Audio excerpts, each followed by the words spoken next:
Дорогие друзья, позвольте мне прочитать несколько стихотворений. Я их прочитаю на русском языке, 3.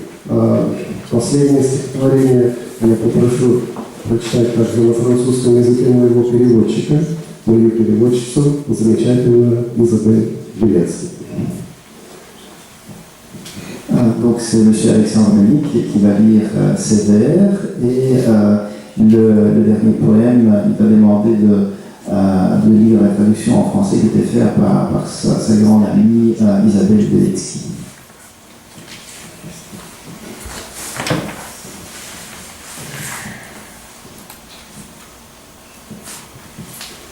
Проснешься впредь и слушаешь свирель, отчетливо звучащую в подкорке, пока ее не сменят птичья трель. На миг уснешь, но дверь стучит в каморку, звенит будильник, черт стоит в углу.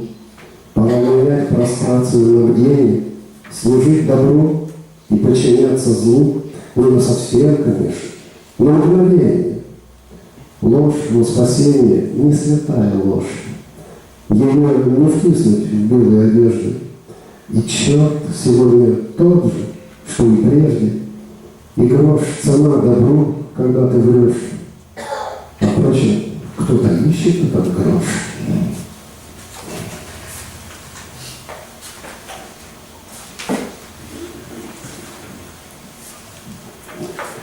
Идешь в закат по узкой кромке лета, в сгоревших днях отыскивая смысл. Зачем-то солнце заливает светом песчаный пляж и отдаленный мыс. Живая кровь пульсирует под кожей, не позволяя впасть в анабиоз. Пока живется, множится, но все же ответа нет ни на один вопрос.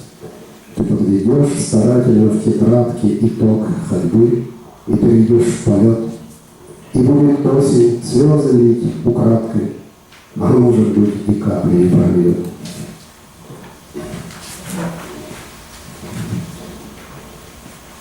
Льежский поезд набирает скорость.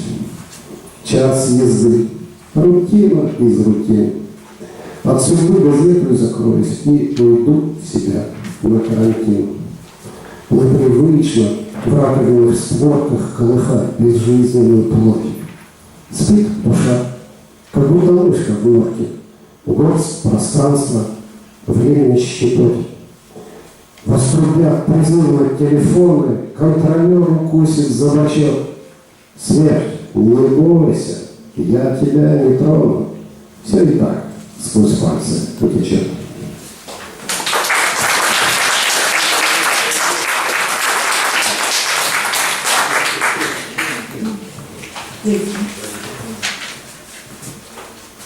Je voudrais ajouter un petit commentaire à propos de ces traductions des 3 poèmes qu'Alexandre m'a demandé. La grande difficulté, bien sûr, ça a été de les faire rimer. Puisqu'Alexandre, que j'ai déjà traduit plusieurs fois auparavant, écrit en rime, en vers. Et donc, j'ai d'abord fait une première traduction en vers libre. Ouais. Donc Isabelle vient de dire en fait que... Ah, pardon. Вот язык пишет. Изабель говорит, что очень трудно было перевести именно поэта, такого как Александр Мельник, потому что все его произведения написаны в рифмах. И вообще всех поэтов, которые пишут в рифмах, очень трудно перевести, так как рифмы не соответствуют в другом языке. Из-за этого это, как бы, получается немножко белые стихи, но мысль все равно передается. En fait, ce que j'ai fait, j'ai d'abord fait une traduction en vers libre, littérale, et puis après, avec son accord, après avoir discuté la signification de ce qu'il a voulu mettre dans ses poèmes, j'ai essayé de faire des vers également en français qui sont plus ou moins réussis. И Изабель попробовала вначале сделать перевод литеральный, а потом с позволением Александра Мельника она сделала перевод уже поэтический, оттолкнувшись, можно сказать, от мыслей, которые хотел передать Александр.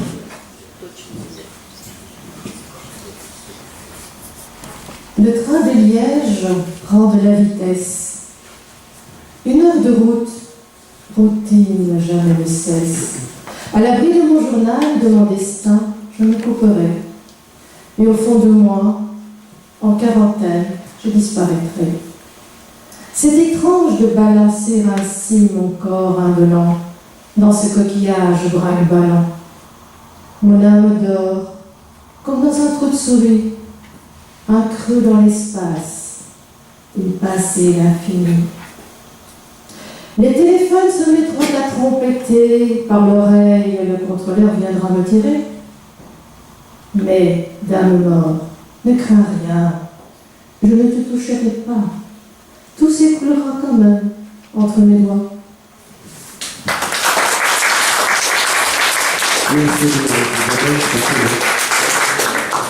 Дорогие друзья, прежде чем объявить музыкальную паузу, я покажу вам результат работы нашего фестиваля «Эмигрантская лира». Attention. Avant de passer une petite pause musicale, je vais vous présenter le livre qui est un petit peu le résultat et la condensation de tous les poètes qui participent à la fois à cette soirée, mais aussi qui participent au concours de la lyre éditée. К сожалению, вы не сможете прочитать, бельгийские зрители не сможете прочитать эту книгу, потому что она написана на русском языке. Я просто хочу показать вам это. То есть книга «Эмигрантская лира», сборник стихов участников нашего фестиваля. Такие книги мы издаем каждый год. Malheureusement, la plupart des vers, malheureusement ou heureusement, ça dépend de lecteurs, mais en fait, la majorité des poèmes sont écrits en russe. Il y a juste une petite partie qui représente des poètes qui écrivent dans d'autres langues. Et en fait, ce livre est publié chaque année d'une façon annuelle et présente tous les participants qui participent au concours de la lyre émigrée. Et donc, ce sont des poètes d'origine russe, mais qui vivent un petit peu dans tous les coins du monde, mais qui n'écrivent pas seulement en russe, qui écrivent dans d'autres langues aussi. И я хотел бы также показать преимущественно франкоязычным участникам вечера наш журнал, литературно-публицистический журнал «Эмигрантская лира», который мы издаем 1 раз в квартал. Это тоже на русском языке, то есть это литературный толстый журнал, который выходит в Бельгии. Но его читатели русскоязычные поэты всего мира.